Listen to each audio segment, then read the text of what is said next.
Nuclear facilities, weapons factories, missile and drone launch sites.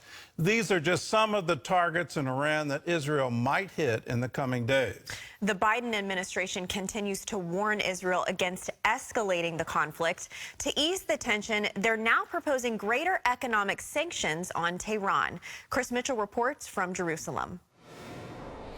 Prime Minister Benjamin Netanyahu explained to young military recruits why Israel must respond to Iran's attack. Iran stands behind Hamas, behind Hezbollah, behind others.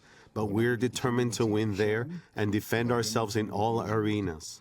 Analysts speculate Israel could hit Iranian nuclear facilities or factories and launch sites that made the drone and missile attack possible.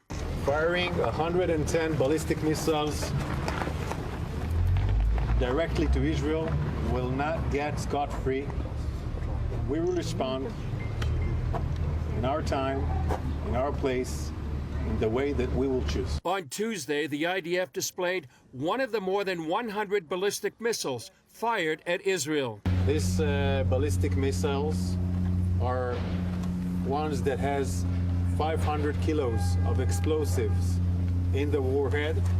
We're talking about over 110 ballistic missiles coming from Iran, aiming towards Israel. These are 60 tons of explosives directly to Israel.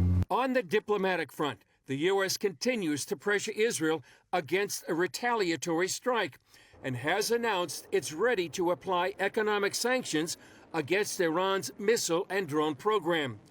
Critics point out that the Biden administration has waived such sanctions in the past. We lifted or waived the sanctions that we had, this administration, on the drones and the missiles and on the energy. This is giving them $100 billion in cash to fund their terror operations. And that's why we're seeing this. Senior policy advisor for the U.S.-Israel Education Association, Ari Sacher, says most citizens want to send Iran a message. Israelis, I believe, think that we need to return fire.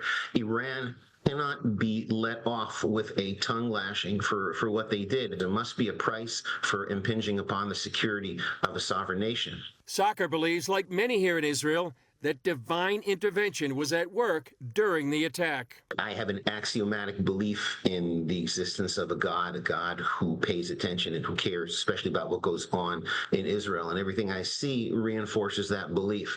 So when I see 99% of rockets that are fired at Israel, of threats, missiles, cruise missiles that are fired at Israel being shot down, I wake up the next morning and I thank God for it. Chris Mitchell, CBN News, Jerusalem. Well, we thank God for it as well. When you look at the stats, the companies that make these missile defense systems, they say it's only good against 90% of them.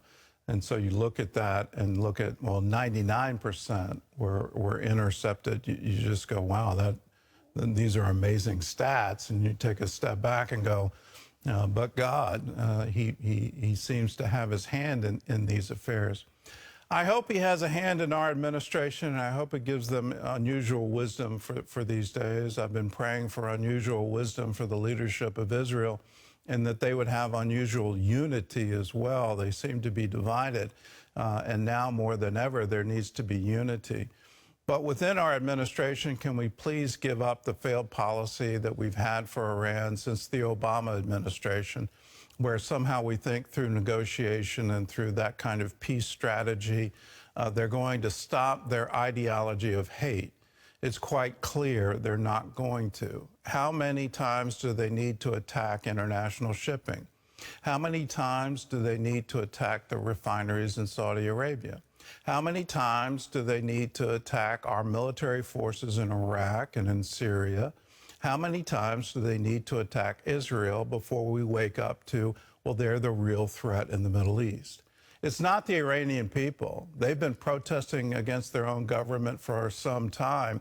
Their own government, in response, lynches them in the public square. And if you're a woman and you're wearing your scarf wrong, you're going to be beaten to death very publicly. You look at this kind of atrocious action, how in the world could we ever release money to them? How could we ever say, well, it's okay for you to export your drone and missile technology?